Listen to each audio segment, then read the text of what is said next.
What's up, guys? I'm Vernon Kid here, coming to you again. Welcome back to another comic book review. And this time around, I'm going to shout out another guy, like I said. His name is Weird Nerd Review. Check out his channel. You should check out he has a lot of interesting things going on his channel that he finds very entertaining. They're entertaining though, but they're fun nonetheless. But that's the guy I'll shout out today for you. Last week was Rick Joseph. This week, Weird Nerd Review. Weird Review Nerd, I think. There we go. I think I got it backwards. I apologize for that. But as always, you guys are here to see what the kid got this week, right? Okay. So let's get to it. You got 14 books for you guys. 14. 2 from Independent, couple, and the rest are from the big two, DC and Marvel. So we'll kick it off with Boom. Right? Ready or not? Okay, I'm messing with you guys. Valen The Outcast, number 2. Okay, so if you got my description of last time's issue number 1, as always, let me give you a little recap, guys. Yes, Valon Brand was once the king. He was killed in combat by the necromancer, this evil being. And instead of killing him, he imprisoned him, made him as one of his own in a way. And now Valon is back, soulless kind of, basically a dead warrior. And he's going back to the nether realm, basically, to recapture his soul, get his soul back. And that's where where we pick up with this book again. He has a guide and an ally. One of his allies are with him to go back north, as where they say, to get his soul back. But in the meantime, he gets mixed up in a little bit of a rebellion, and that puts a halt on his. But also, he knows that he's nearly invulnerable, nearly unstoppable, because he's already dead. But he still wants to take care of himself in terms of his heart, so nobody would kill his heart. So what he does is he has a blacksmith create a cast-like object that he can put over his heart. So if somebody pierces him with an arrow, his heart will be secured. So I thought that was interesting. So that's pretty much the gist of this. He gets mixed up in a rebellion. The rebellion kind of doesn't go as planned, and but his job is still to get his soul back.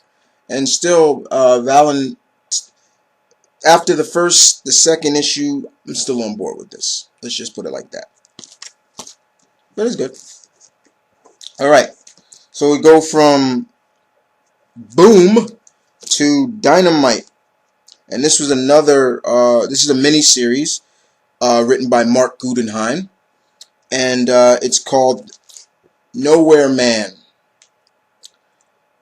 Okay, the gist of this book is, let me give you a little synopsis. 500 years in the future, so they say it's like the 26th century. There's going to be a virus that basically called the Omni-Mind, and what it does is your mind is hacked by this system. So what it does is it will prevent you from killing, doing any kind of bodily harm. Everybody is affected by this virus. So be careful what you think of and things like that, or you will pay the consequences in a way. However, this guy here, Marcus, is he is immune to that virus, so he can do whatever he wants and get away with it. So he can kill somebody, he can do all that. It's all about a brand new world. But it was a purpose of this, because his parents, they're like they're this rebellion, these rebels that are rebelling against this kind of this brainwashing, pretty much. It sounds cool and all, you know, to no more violence, no more this and that. That's great and all, but it's being done by a machine, a virus and so. But the first issue was really good. It had a Blade Runner feel to it, which I kind of liked. It was a little bit on the dialogue side, I will admit that, until the very end where we got to see some action. But I trust Mark Guggenheim to really deliver with this 4-part miniseries. But it's Dynamite, and Dynamite's to me has still been, you know, knocking them out of the park. Pretty much with all their titles, mostly. And the Nowhere Man, to me, was good. Just a bit on the dialogue side. Okay? So that is all of the independent books. Let's move on to the big two, and we're going to start with Marvel. 5 from Marvel. The first one I'm going to start off with is Avengers Annual #1. Okay, this actually takes place, the story that happened in New Avengers Annual when Wonder Man and his Re-Avengers attacked them. This picks up right where this is. Now, this story takes place before Fear itself, so that's why Thor is in this, all in his glory. Let's face it. To me, it was good to see the Odin's son. I miss Odin. I miss Thor a lot. It was good to see Thor in this book. So, basically now, after what Wonder Man did to the New Avengers, nearly destroyed the mansion, took out Luke and the rest of the other New Avengers, they are moving on to the other Avengers team. But before that, he goes on a press conference and tells them basically that the Avengers are no good anymore. He's still on this whole thing that everything that happened, Ultron, Scarlet Witch, everything, the Civil War, Dark Avengers, everything is their fault. They're no good. So Steve and the rest of the team basically was like, okay, we got to deal with this guy. And pretty much that they do. They confront Simon. Was I saying Warren, guys? Simon, Wonder Man at the press conference, and Thor is like, okay, you're not gonna do this. You're not gonna discredit our name. Stand down, or you're gonna feel the wrath of me. And at first, Wonder Man's like, it's not going down that way. So what does he do? He attacks him. But Iron Man basically absorbs him, thanks to Beast, absorbs him, contains his ionic energy. Because that's pretty much what Wonder Man is made of, ionic energy. And then from there, it's the rest of his Re-Avengers, basically like Thor's once again, stand down. And there's a big battle in here on the Civic Center Stadium, and the team just actually is pretty much all Thor. He just wipes the floor with the rest of them. Black Goliath, Devil Slayer, Anti-Venom, everybody like that. He just wipes them. He mops the floor with all of them, and then the crowd is the public is kind of starting to say, why all this cloak and dagger with the Avengers now? So it might start becoming a little bit of why, of like do they believe what Simon said? But Beast goes to talk to Simon, because Beast and Hank were good friends, and he tells him, like, look, you better get out now before it gets worse. He tells him that, how do you know I'm not really here? He talks about I might not even be real and everything like that. It gets really kind of crazy at the end, especially from this big one-on-one speech between Beast and Hank. But as it was good, but all in all, like I said, to me, it was good to see Thor and Thor beat, take it to them. And it was also cool to see why the Simon's team, why all those guys joined him. Like Black Goliath was actually, that was his brother, not Ben Foster's brother. So he kind of blames them for Ben Foster dying. So there was some things that really kind of made some sense, but it was like, whoa, But it was okay, not bad. Avengers Annual, #1. All right, let's stick with the Avengers. Avengers X-Sanction, #2 of 4. As always, as you know, Cable is on borrowed time. The techno-organic virus is taking over. It's going to wipe him out. Going to kill him really soon. So he's trying to figure out why the Avengers want Hope. And this is kind of the road to the whole Avengers X-Men crossover versus Avengers versus X-Men crossover. So in this book we got Iron Man, Cable fighting Iron Man in this book. And it was very interesting once again to see how Cable was going to deal with the Armored Avenger himself.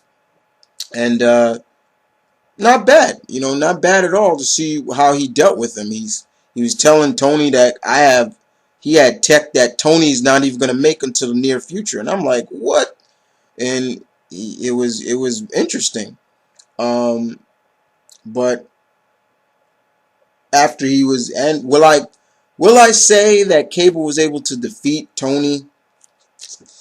I don't want to spoil too much for you guys, but for me, Loeb and McGinnis, for Loeb, it's not that bad. I know you hear Loeb, oh my God, Loeb, but it's not that bad. It wasn't that, to me, it wasn't that bad.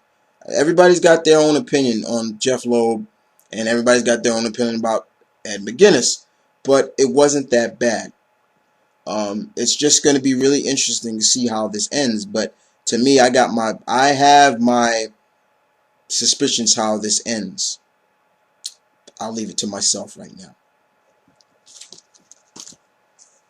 Okay. Defenders, #2.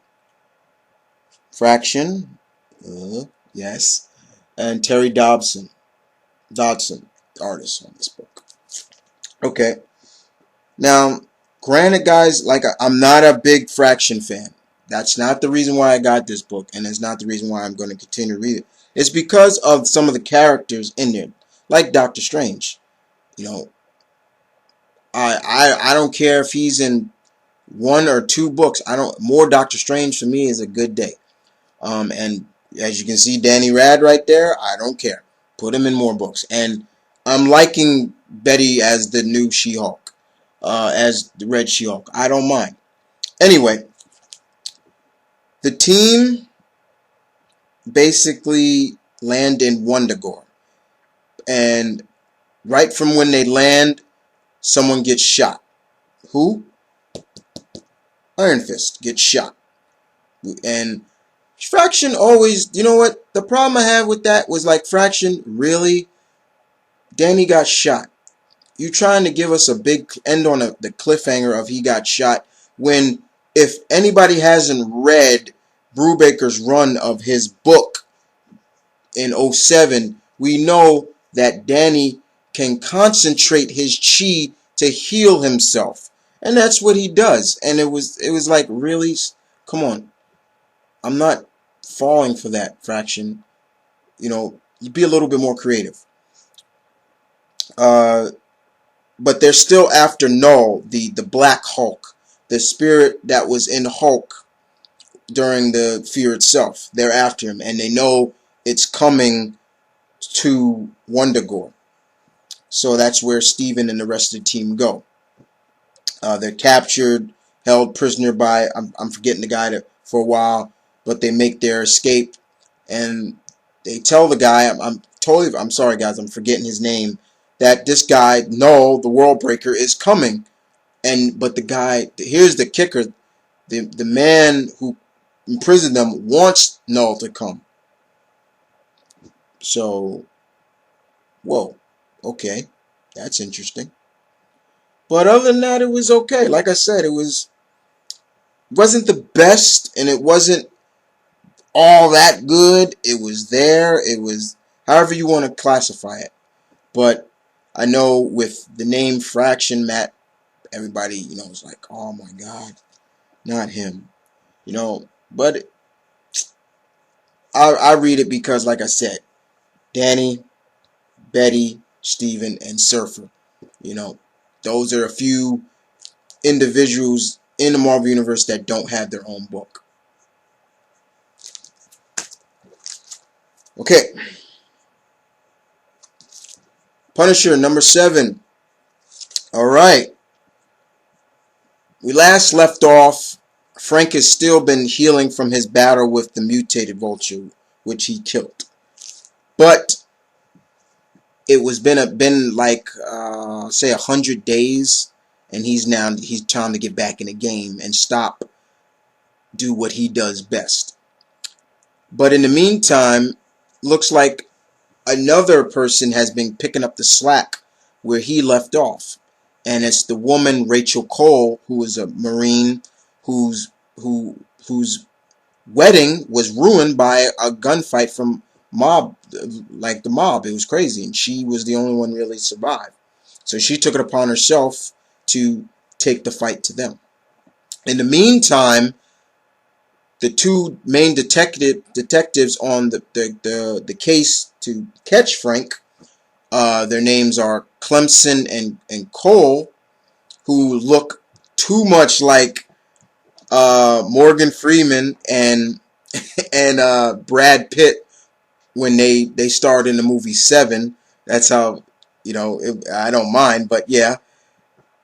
Clemson, the main detective, is basically saying, they call him Ozzy, is like he knows that his partner is giving Frank information about where to find the people that he wants to take out.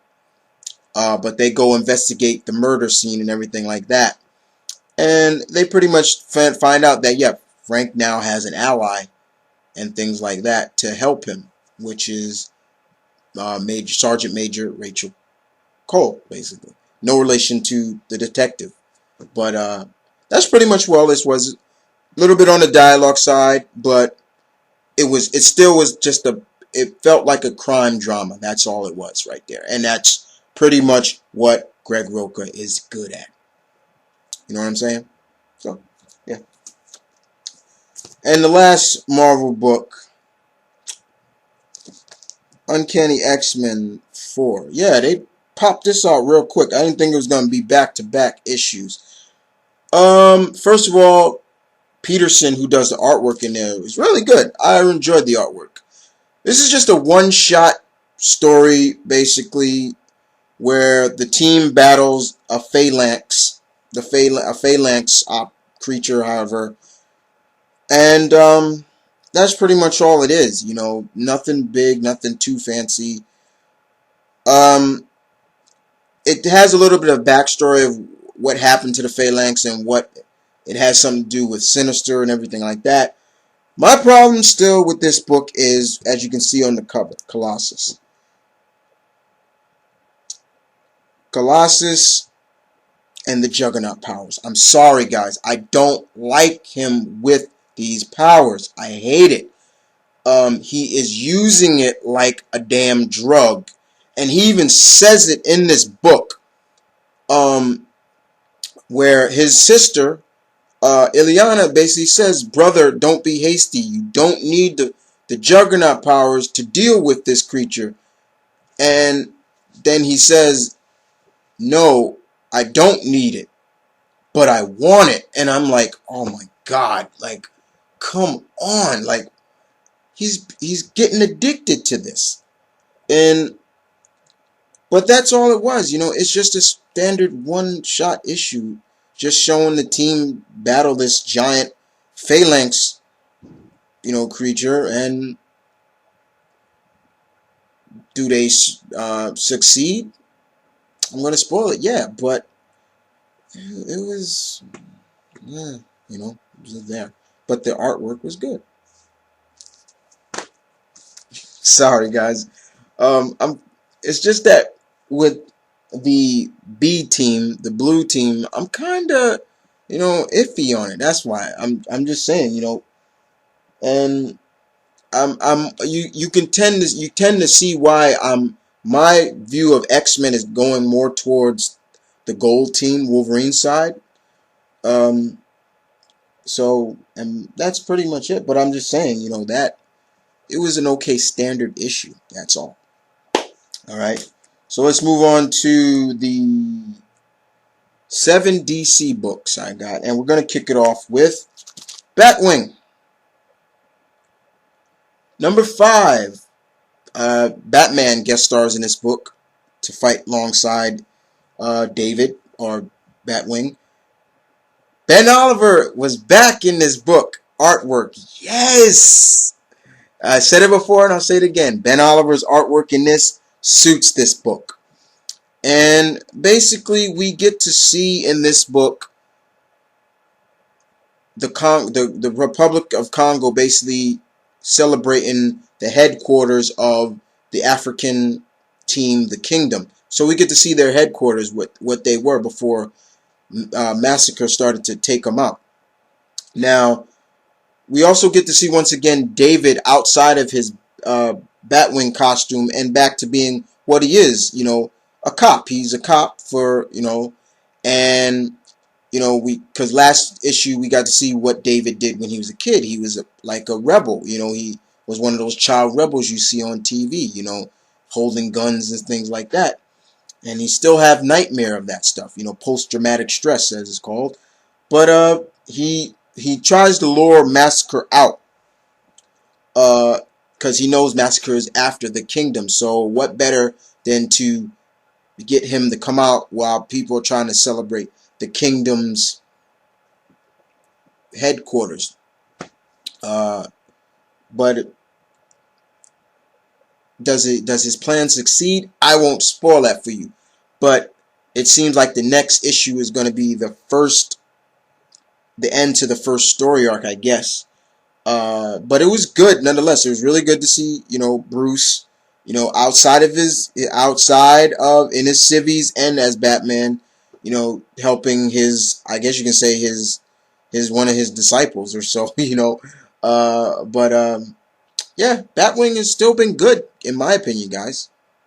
Very good. All right, so we move on to Detective Comics. Batman Penguin is in this issue, guys. Yeah, another good old rogues gallery from Bruce. Only one can control Gotham. Tony Daniels does a good job on his book, nonetheless. And it seems that there are riot groups out there that are loyal to the Joker, and they want to know what's going on. Where is he? Some people they're blaming Batman, saying that Batman killed him and things like that. But it has something more to do with, the Penguin is involved in this. And also Batman is on the case of finding this assailant who is pretty good at covering his tracks and things like that. And that's how the story pretty much, we get to see who's the assailant, and they show Penguin. So I'm going to spoil that for you. But then there's another story in this that deals with Hugo Strange's son. So, but this was really good nonetheless. Tony Daniels still does a good job to me. Very good indeed. Okay, Green Arrow number 5. No matter how many times he dies, Minus won't stay dead. Alright, so this is reeling after the last issue where Ollie was battling the character known as Blood Rose. Well, she's reeling from her encounter with Ollie. Seems like her partner or her lover, I guess, he's kind of overprotective, and we see this is her lover. This guy right here, Midas, is basically goes out to draw Ollie out, and he knows that go to Q Corps to draw Ollie, Green Arrow out. It also gives us a backstory on the character as the villain in this, like how why he looks that way, everything like that. And this was a tough fight for Ollie in this book, because this guy is basically a walking toxic waste dump, waste, and whatever he touches will burn, and none of his arrows were hurting. Ollie had to think of something, Ollie had to think on his toes. He had to really use his head, and does he? Yeah, he does. But it really gave a little scare, like, whoa, like this guy is tough, This guy may be out of Green Arrow's league, but it was good to see this new villain. I hope he sticks around. I hope this wasn't just a one shot, but not bad, like I said. Sorry about that. Not at all. Okay, moving on to Huntress on issue 4 of 6. Paul Levitz, Marcus Toe, and John Dell. Okay, so Helena's still on the chase for Mortelli in her native land of Italy once again. This issue was a lot of dialogue in this issue, guys. Few action-packed panels, but then more on the dialogue side. We saw Helena out of her costume in this issue more than any of the other issues before. She was always like, she'll be in her costume, then the next panel, out. In it, out. Out. Then the last bit, she's in it. So this one is kind of like a little more dialogue to it, but if you're a fan of, Huntress, you're not really going to mind, but she does kick some ass in this book. Not saying that she doesn't, but extremely on the dialogue side in this book. Definitely. But with 2 more issues to go, it makes me wonder, what's next for her after this. Hopefully something good. Please, DC. Next up, JLI. Number 5, Last Stand, Dan Jurgens. Alright, this was good. Very excellent book. We really see the team come together against Parallax, but we also get to see really Booster take a real strong hold on the team as the team leader, and even kind of put Guy in his place. Like, look, if you don't like my leadership, and even Guy has to admit, you know what? Okay, I'm gonna admit it. You got us this far. Okay, but we see the team come together against their first major villain, and they do a really good job. At best, they really do. However, we get to see what the character that I don't like the most on this book, Godiva, what she really is on a team for. She comes out to say this after a while. She's like, you know what? fighting aliens and everything, that's not my style. That's not my style. I'm more of, I'm just I'm more of the street level. I handle purse snatchers and jewel thieves and things like that. What am I gonna do? And then she says something really just so stupid in this book. She says, and besides, me going out in space, my hair will be all messed. I'm like, oh my god, that is why I don't like her. But I will give her a little credit. She finally gets the balls to really stand up and do something in this team. She thought it was just, she thought the team just got together for publicity and things like that. Technically, kind of they did, but it was just a little bit on the to see that. But it was really good to see the team stand up to this powerful enemy. This enemy, Parallax, was no joke. I'm not gonna lie. He was tough, and it took all of them to really defeat him, so to speak, and pretty much save the Earth. Uh, but it was good to see that, very good indeed. I loved it. I loved Booster's role. I loved how he was in this book. You got to give Booster a lot of credit, and you got to give the rest of the team, from Fire to Vixen to Ice to Red Guardian to Argus General, Iron Argus, whatever his name is. I never get that one name right. And Bats is always Bats. But it was good. However, I'm gonna leave you this on this note. It seems that someone else, there's a new player coming in because they cited that they thought the team was going to be a debacle. So now it seems like there's some kind of dark figure that is putting some kind of contingency plan to ruin the team. So that's probably for the next story arc, but it was good. JLI number 5, really good. All right, next up, Red Lanterns number 5. The battle to lead the Red Lanterns. All right, now, first of all, I don't know if that cover is real because, bottom line,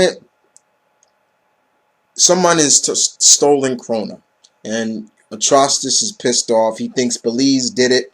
Belize is kind of got that influence over the rest of the Lanterns. Like when they're around her, they're like, oh, Belize, oh, I'm not joking. And so what they do is, so what Atrocitus do is he basically throws all of them into the blood lake to regain their sanity.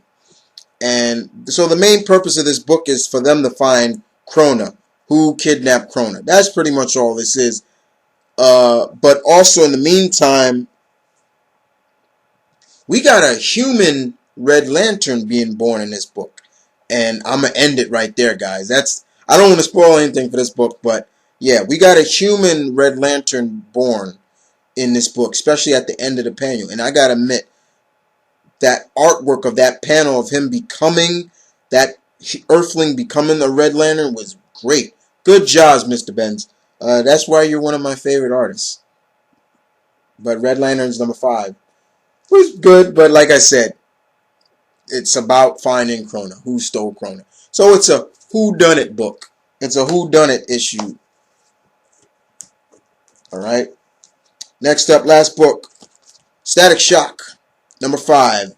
The Plight of Piranha. Piranha is like the big boss in this book.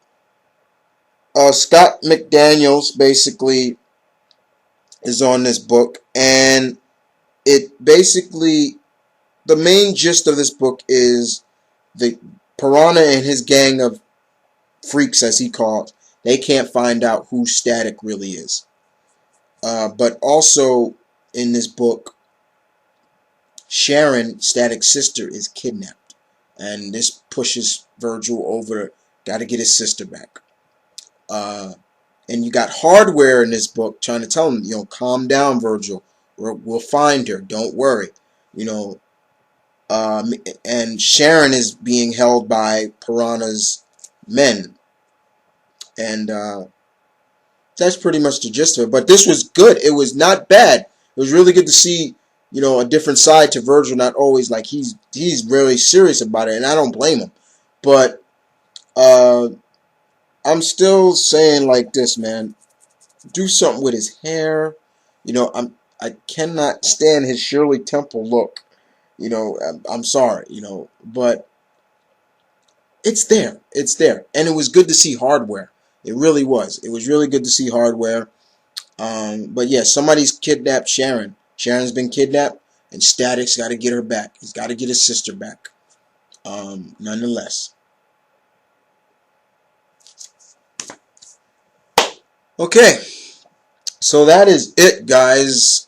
I hope I knocked you guys out. I'm just joking with you guys. I'm feeling good today. I hope you guys enjoyed it, as always. Tell me what books you got as well. Give me your input. I love you guys' input, as always. So, other than that, guys, this is Mount Vernon Kid saying peace, one love, stay tuned, keep it real. Y'all take care.